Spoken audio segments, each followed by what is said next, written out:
베드로후서 3장 8절에서 13절까지 함께 봉독합니다. 사랑하는 자들아, 주께는 하루가 천년 같고 천년이 하루 같다는 이 한 가지를 잊지 말라.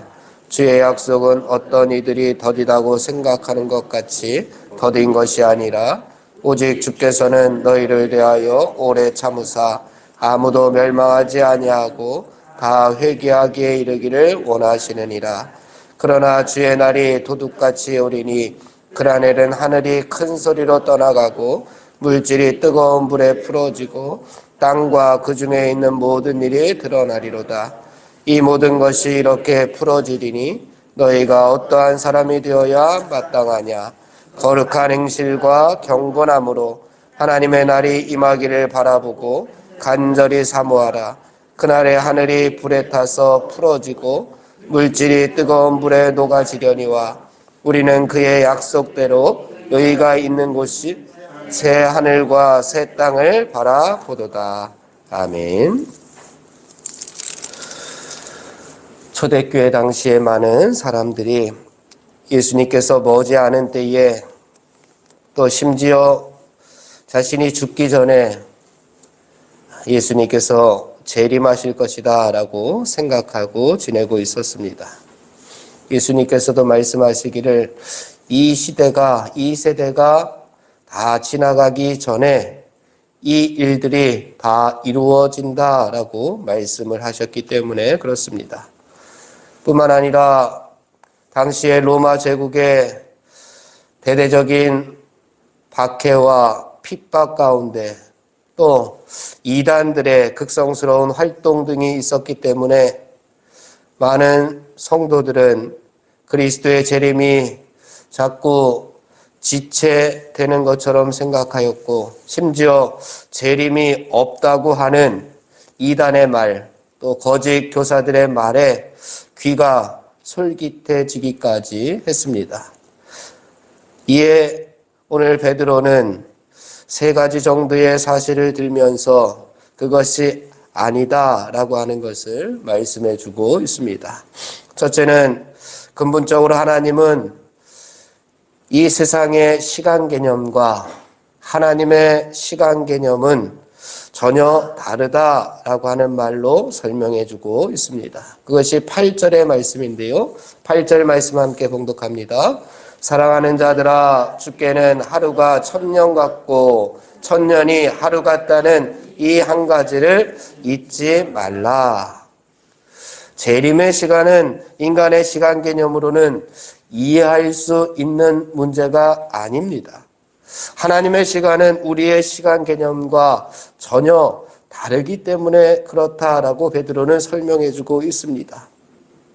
재림이 만약 천년이 지연된다 하더라도 하나님의 영원에 비해서 볼 때는 하나님께서는 영원하심을 가지고 계시는데 그 영원에 비한다면 천년이라고 하는 것은 단 하루에 불과하다라고 하는 설명입니다. 또한 반대로 하나님께 짧은 하루라는 시간에도 하나님께는 하루라는 시간이 이 세상에 천년의 시간이 필요한 일들을 문제없이 하실 수 있기 때문에 하루는 천년과 같다라고 그렇게 말씀하고 있습니다. 그렇기 때문에 재림이 아예 없다고 하는 거짓 교사들의 말이나 또한 시한부 종말론을 주장하는 거짓 선지자들의 미혹에 빠지지 않도록 항상 깨어서 기도하는 것이 성도들의 해야 할 일임을 우리에게 교훈해 주고 있습니다. 또한 두 번째는 주님의 재림이 현재 당장 이루어지지 않고 있는 것은 아직 하나님께서 택하신 자들이 다 회개하고 구원받지 못하였기 때문이다 라고 설명해 주고 있습니다. 그것이 9절의 말씀인데요. 우리 함께 9절의 말씀을 봉독해 보겠습니다. 주의 약속은 어떤 이들이 더디다고 생각하는 것 같이 더딘 것이 아니라 오직 주께서는 너희를 대하여 오래 참으사 아무도 멸망하지 아니하고 다 회개하기에 이르기를 원하시느니라. 아멘. 하나님의 마음은 어디에 있느냐? 아무도 멸망하지 아니하고에 있습니다. 이것이 하나님의 계획하심입니다. 그런데 우리가 하나님의 계획하심이 있음에도 불구하고 하나님의 계획하심 앞에 내 마음과 내 뜻대로 감나라 배나라 할 수는 없는 노릇입니다. 예수님의 재림의 시기에 대해서 세상적인 생각들, 인간적인 주장들이 들어가면 안 되는 이유가 여기에 있습니다. 물론 하나님의 약속은 전적으로 이루어집니다. 하나님의 말씀은 전적으로 이루어집니다. 그런데 중요한 것은 하나님의 경륜 속에서 하나님의 계획하심 가운데에서 다 이루어진다라고 하는 사실을 우리는 잊어서는 안 됩니다. 그 하나님의 계획하심 가운데 우리는 청지기로서 내가 해야 할 사명들, 하나님께서 나에게 주신 사명들을 잘 감당하면 내가 할 일은 다 한 것이나 마찬가지입니다. 사랑하는 성도 여러분, 하나님의 마음과 하나님의 계획하심이 분명히 있을 터인데 그 하나님의 계획하심을 내 마음과 내 뜻대로 움직이려 들지 말고 반대로 내 마음과 내 뜻을 하나님의 마음과 하나님의 계획하심 가운데 포개고 살아가는 성도들이 되시기를 간절히 바랍니다. 마지막 세 번째로는 재림의 날은 도적같이 임할 것이다 라고 하는 사실을 우리에게 교훈해 줍니다. 그것이 10절의 말씀입니다. 우리 10절 말씀 함께 봉독합니다. 그러나 주의 날이 도둑같이 오리니 그 날에는 하늘이 큰 소리로 떠나가고 물질이 뜨거운 불에 풀어지고 땅과 그 중에 있는 모든 일이 드러나리로다. 아멘. 재림의 날은 어느 누구도 알 수 없고 그날은 예고 없이 찾아오는 도둑처럼 갑자기 찾아온다라고 하는 겁니다. 언제 몇 시에 재림의 시간이 따로 있는 것이 아니라 도적같이 우리가 알 수 없는 그 시간에 예수님께서 오신다라고 하는 겁니다. 이 당시에 거짓 교사들이 예수님의 재림이 속히 임하지 않자 예수님은 재림하지 않는다. 그 말은 거짓이다 라고까지 주장을 했습니다. 이에 대해서 초대교회 성도들도 예수님께서 재림하시지 아니하자 정말 그런가? 예수님께서는 오시지 않나 보다. 그 유혹에 흔들리는 사람들이 많이 있었습니다. 그런데 사탄은 지금도 우리를 그렇게 미혹하고 있다는 사실입니다. 우리들도 진리 위에 굳게 서지 못한다면 그 미혹에 우리도 넘어가기가 쉽습니다. 또한 잘못된 신앙의 길로 유혹을 받기 쉽습니다. 요즘도 어떻게 보면은 예수님께서 재림하시지 않을 것이다 생각하고 살아가는 사람들이 얼마나 많습니까? 그 중에 한 명이 혹 나는 아닌가 한번 되짚어 볼 필요가 있습니다. 주님께서는 오시지 않을 것이다. 어떻게 보면 예수님께서는 우리의 삶 가운데, 우리의 생각 가운데, 가치관 가운데, 우리의 삶의 자리에 예수님께서 벌써 임재하고 계시는데 예수님께서는 오시지 않는다. 내가 죽어야지만 혹 예수님께 갈지 모르겠다라고 이렇게 생각하고 살아가는 성도들도 있을 줄 모릅니다.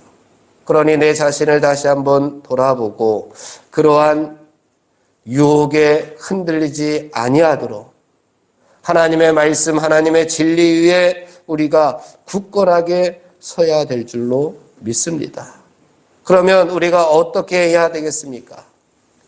광야에서 사탄의 시험을 받으셨던 예수님께서 그 유혹들을 다 물리쳤는가? 어떻게 물리쳤는가? 우리 한번 생각해 볼 필요가 있습니다.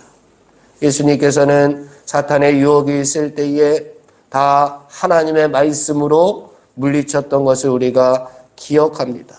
말씀이라는 진리 위에 굳게 서니 마귀는 예수님을 떠나고 천사들이 예수님을 섬겼다라고 말씀하고 있습니다. 그러니 우리들도 하나님의 말씀에 어떻게 기록되어 있는가라고 하는 것을 우리가 기억할 필요가 있습니다. 예수님께서는 그래서 늘 우리가 항상 깨어 기도하라 라고 말씀하고, 오늘 베드로후서에서는 재림의 소망을 경고히 하고 거룩한 행실과 경건함을 가져야 된다라고 말씀합니다. 그 내용이 11절 12절 말씀인데 우리 함께 11절 12절 말씀 봉독합니다. 이 모든 것이 이렇게 풀어지리니 너희가 어떠한 사람이 되어야 마땅하냐? 거룩한 행실과 경건함으로 하나님의 날이 임하기를 바라보고 간절히 사모하라.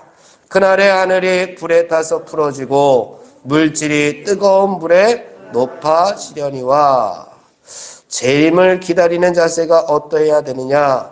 우리는 항상 거룩하고 항상 경건한 생활을 함으로 예수님의 재림을 항상 기다리며 살고 간절히 사모하라고 이야기하고 있습니다. 순간순간 우리가 예수 그리스도께서 나와 함께한다, 예수님께서 지금 이 순간 나에게 오신다라고 하는 사실을 우리가 망각하고 살면 내 마음과 내 뜻대로 살아도 상관없습니다.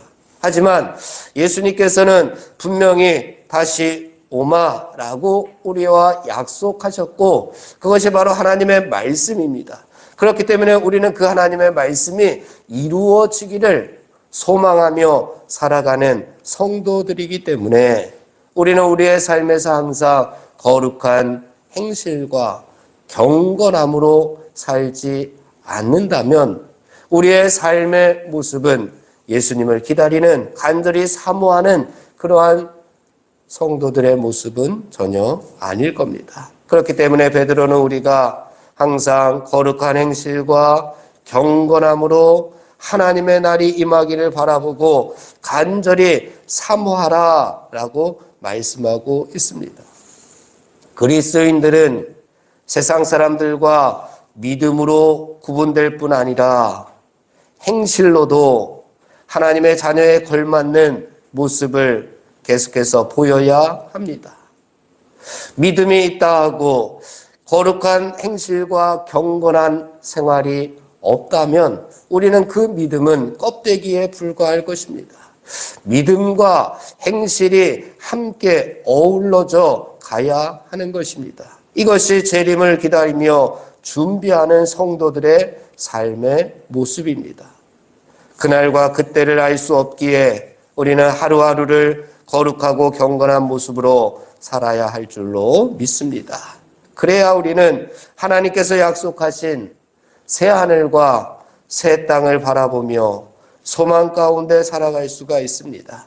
우리 마지막 절 13절 말씀을 함께 봉독해 보겠습니다. 우리는 그의 약속대로 의가 있는 곳 새 하늘과 새 땅을 바라보도다. 새 하늘과 새 땅, 어떠한 미혹과 어떠한 유혹에도 더 이상 흔들리지 않는 하나님의 의가 충만히 거하는 곳, 그곳이 바로 새 하늘과 새 땅입니다. 사랑하는 성도 여러분, 어떠한 유혹에도 흔들리지 않도록 우리 항상 더욱 힘써서 진리 위에, 하나님의 말씀 위에 거하는 성도들이 되기를 간절히 바랍니다. 진리 위에 서 있는 성도들에게 하나님께서 오늘도 새 하늘과 새 땅의 은혜를 더하여 주실 줄로 믿고 소망 가운데 살아가는 우리 모두가 되기를 주님의 이름으로 축원을 드립니다. 기도하겠습니다. 하나님 아버지, 우리와 함께 하시기 위하여 임마누엘로 이 땅에 오심을 감사드립니다. 지금도 우리와 함께 임마누엘로 동행하여 주시니 감사합니다. 그 하나님과 그 예수 그리스도와 그 성령님과 오늘도 새하늘과 새 땅을 경험하며 살아가는 주님의 백성들이 다 되게 하여 주시옵소서. 예수님의 이름으로 기도하옵나이다. 아멘. 합심하여 기도하고 개인 기도하고 돌아가겠습니다. 하나님, 오늘 하루도 내 마음과 내 뜻을 하나님의 마음과 하나님의 계획하심 속에 포개고 살게 하여 주옵소서. 거룩한 행실과 경건함으로 오늘 하루도 새하늘과 새 땅의 은혜를 살게 하여 주시옵소서. 김희동 권사님의 하루속기 의식을 회복하도록 치유하여 주시옵소서. 2023년 영적 성장을 위한 계획을 잘 세우게 하여 주시옵소서. 이 기도의 제목을 가지고 합심하여 기도하고 개인 기도하고 돌아가겠습니다.